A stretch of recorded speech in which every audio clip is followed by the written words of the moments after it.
Hello everyone, this is Abhishek Madan. How are you students? I hope you all well. So आज हम बात करने वाले हैं class 10 subject maths chapter 5 that is AP exercise number 5.3 question number 15 okay. So students question बहुत ज्यादा lengthy है question number 15 that's why I'm not writing, I'm just speaking. So question is a contract on construction job specify a penalty for delay of completion beyond a certain date as follows: 200 rupees for the first day, 250 for the second day, 300 for the third day, etc. And the penalty for each succeeding day is being 50 rupees more than for the preceding days. How much money the contractor has to pay as a penalty if he has delayed the work 30 days? So question को मैं आपको explain कर देता हूँ. Question में ये क्या रखा है कि कॉन्ट्रैक्टर ने एक कंस्ट्रक्शन का वर्क ले रखा था जो कि थोड़ा डिले हो गया है. अब उन्होंने कहा कि अगर आप वर्क को वन डे एक दिन डिले करते हैं तो आपको 200 रुपीज पेनल्टी पड़ती है. यानी कि जब उसने एक दिन काम डिले कर दिया तो आपको उसको पेनल्टी कितनी पड़ी? 200 रुपए. अगर दूसरे दिन भी डिले हो गया तो पेनल्टी दूसरे दिन की कितनी हो जाएगी? 250. फिर तीसरे दिन भी डिले हो गया 300. ऐसे करते करते उन्होंने कहा कि ये जो डिले है वो 30 दिन तक चलेगा. यानी कि आपका अबाउट 1 मंथ फुल कंप्लीट जो है आपका वो वर्क डिले हो गया 30 डेज. ओके. तो पहले मंथ आपको 200 सॉरी मंथ के फर्स्ट डे आपको 200 रुपीस देने पड़े as a penalty. Second day आपको 250 रुपीस देने पड़े. थर्ड डे आपको 300. फोर्थ डे आपको 350. फिफ्थ डे आपको 400. इस तरह से करते करते हर दिन 50 रुपए पेनल्टी बढ़ती जा रही है. तो कहने का मतलब ये है कि आपको फाइंड आउट क्या करना है कि टोटल 30 डेज में आप पेनल्टी के तौर पर कितने रुपए एज अ पेनल्टी दे चुके हैं वो आपको फाइंड आउट करना है. ओके. सो इस तरह से करते करते आपको जो टर्म्स मिलेंगे वो कितने होंगे? 30. क्योंकि ये पेनल्टी कितने दिन तक पड़नी है? 30 डेज तक. तो यानी कि इस सीरीज में नंबर ऑफ टर्म्स कितने होंगे? 30. तो हमारे को क्या मिल गया? n मिल गया 30 because number of terms in AP is 30. क्योंकि उसने जो डिले करना है वो 30 डेज डिले करना है. तो यानी कि ये जो डिले अमाउंट होंगे वो कितने होंगे? 30 अमाउंट्स होंगे टोटल. तो यानी कि आपका जो टोटल नंबर ऑफ टर्म्स होंगे एपी में वो 30 होंगे. First term is 200 and the common difference is 50. 250 minus 200 that is 50. And we have to find out Sn. Okay, so now we are going to find out by the formula Sn is equals to n by 2 2a plus n minus 1 into d. So that will be 30 upon 2 2 multiplied by 200 plus 30 minus 1 multiplied by 50. Okay, so that is 15. 2 into 200 400 plus 29 multiplied by 50. Okay. सो पहले हम इन दोनों की multiply करेंगे. 400 इसको multiply कर देते हैं.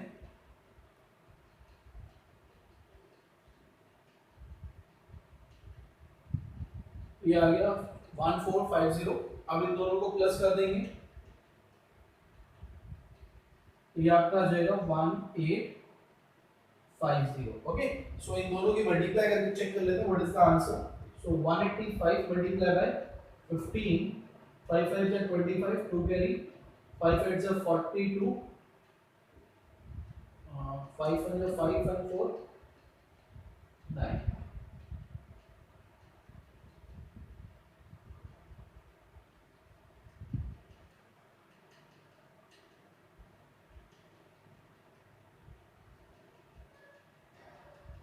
So total amount that is the penalty as a penalty and that is 27750 is the total amount. Next question number 16 is a sum of rupees 700 is to be used to give 7 cash prizes to the students of a school for their overall academic performance. If each prize is 20 rupees less than its preceding price, find the value of each prizes. तो question में ये बता रखा है कि आपको कुछ students हैं जिनकी एकेडमिक परफॉर्मेंस काफी अच्छी थी, उनको हमने कैश प्राइज देना है. टोटल नंबर ऑफ स्टूडेंट्स 7 है तो 7 कैश प्राइज देने पड़ेंगे. अब जिसकी ज्यादा बहुत बढ़िया परफॉर्मेंस है और जिसकी कम बढ़िया परफॉर्मेंस है तो उनमें थोड़ा बहुत जो डिफरेंस रखना है, तो उन्होंने ये कहा है कि 7 कैश प्राइजेस में आपको हर कैश प्राइजेस में 20 रुपीस का डिफरेंस लेकर चल रहा है। ओके, और ये सब चीजें जो है आपको 700 रुपीस में आपको टोटल कैश प्राइस निकालना है, यानी कि आपके पास टोटल जो पैसे हैं वो 700 रुपीस है। अब 700 रुपीस से आपने 7 कैश प्राइस देने हैं 20 रुपीस के गैप में, सॉरी डिफरेंस में, तो आपका जो स्टार्टिंग प्राइस होगा वो कितना होगा, तो वो आपको फाइंड आउट करना है। Okay, so what is given that S N, क्योंकि हमारे पास टोटल 700 रुपीस ही है, इसी से हमें कैश प्राइस डिवाइड करने हैं। कितने कैश प्राइस बनाने हैं?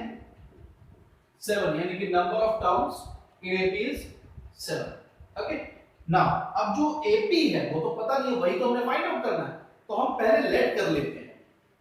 सपोज हमारा first cash price x rupees का है, फिर उसका अगला x प्लस 20, फिर x plus 40, then x plus 60, x plus 80, x plus 100 and x plus 120. These are 7 cash prizes. 1, 2, 3, 4, 5, 6, 7. ये 7 कैश प्राइज है जो हमने डिस्ट्रीब्यूट करना है 7 स्टूडेंट्स को। ओके, तो अब हम फॉर्मूला लगाते हैं एसएन का और हमें ये x फाइंड आउट करना है। Okay, so SN is equals to n by 2 2a plus n minus 1 into d.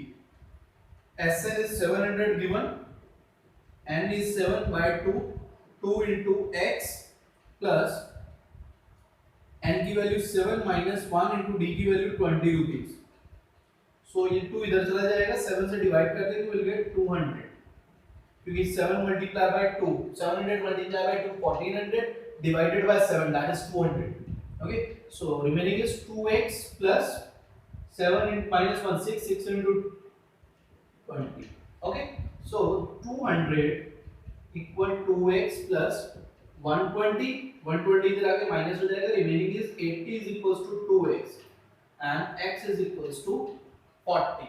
तो यानी कि स्टार्टिंग जो सबसे लोएस्ट प्राइस था वो 40 रुपीस था, 40 रुपीस। अब x की जो वैल्यू है वो इन 7 कैश प्राइसेस में आप वैल्यू पुट कर दो, तो अब जो सेकंड प्राइस है, मतलब जो सेकंड प्राइस होगा, second price in the sense कि एक और को जो कैश प्राइस होगा वो 60 रुपीस का होगा, देन 80, 100, 120, 160 एंड 140 एंड 160, यानी कि फर्स्ट कैश प्राइस होगा आपका 160 का, सेकंड होगा 140, then third, fourth, fifth, sixth, seventh. These are total cash prizes which are given to the students. Okay. Next question है, in a school, student thought of planting trees in and around the school to reduce the air pollution. It was decided that the number of trees and that each section of each class will plant will be the same as the class in which they are studying. For example, a section of class first will plant 1 tree, section of class second will plant 2 trees, and so on until class 12. There are 3 sections of each class. How many trees will be planted by the students? So question में क्या क्या रखा है, एक school में first class से लेकर 12 तक की क्लासेस हैं, हर एक क्लास के टोटल नंबर ऑफ 3 सेक्शंस है, यानी कि टोटल क्लासेस कितनी होगी 36। ओके, 3 multiplied by 12, 36 आपके क्लासेस होंगे। क्लासेस इन द सेंस कि सेक्शन मिलाकर आपकी जितनी भी क्लासेस होंगी तो 36 होंगी। अब उन्होंने कहा है कि हर एक क्लास ट्रीज प्लांट करे और अपनी स्टैंडर्ड के अकॉर्डिंग, जैसे कि क्लास फर्स्ट है तो वो 1 प्लांट ट्री करेंगे, सेकंड क्लास है तो वो 2 प्लांट करेंगे, और थर्ड क्लास है तो वो 3 ट्रीज प्लांट करेंगे। ओके, और अगर फोर्थ क्लास है तो 4, क्लास 10 है तो 10, क्लास 12 है तो 12। इस तरह से वो अपने स्टैंडर्ड के according number of trees plant करें। तो अगर क्लास फर्स्ट 1 प्लांट कर रहा है और क्लास फर्स्ट के 3 सेक्शन है, तो क्लास फर्स्ट से कितने ट्रीज आएंगे 3। ओके, अब हमने कहा कि क्लास सेकंड से 2 प्लांट ट्रीज प्लांट करना है और सेकंड के भी 3 सेक्शन है, तो 2 +2 तो यानी कि क्लास सेकंड से टोटल कितने ट्रीज प्लांट हो रहे हैं 6। ओके, इसी तरह से क्लास थर्ड के 3 सेक्शन है और क्लास थर्ड का हर एक सेक्शन 3 ट्रीज को प्लांट कर रहा है, तो यानी कि नंबर ऑफ कितने हो गए 9। तो इस तरह से आपके ये सीरीज बन गई, जिसमें फर्स्ट टर्म आपका हो गया 3, कॉमन डिफरेंस आ जाएगा 3 का, एंड नंबर ऑफ टर्म्स कितने होंगे, टोटल नंबर ऑफ क्लासेस कितनी है 12 है ना। टोटल नंबर ऑफ क्लासेस कितनी है 1 से लेके 12 तक की क्लासेस है ना। आप ये मत सोचना कि 12 मल्टीप्लाई बाय 3 36 क्लासेस हैं, हम ऑलरेडी 3 की मल्टीप्लाई करे जा रहे हैं, क्योंकि जैसे क्लास फर्स्ट से एक ट्री आया तो 3 से मल्टीप्लाई कर दी 3 ट्रीज हो गए। ओके, तो नंबर ऑफ क्लासेस 12 रहेंगे, बात समझ रहे हैं। तो n की वैल्यू कितनी हो जाएगी 12, क्योंकि इस सीरीज में नंबर ऑफ टर्म्स कितने आएंगे 12। Okay, so now we have to find out SN, number of trees those are planted by the students. So now we are going to find out SN is equals to n by 2 2a plus n minus 1 into d। n की value होगी 12 upon 2 2 into 3 plus 12 minus 1 into d is 3 6 plus 11 into 3 33, that is 6 multiply by 39। हाँ multiply कर देते हैं,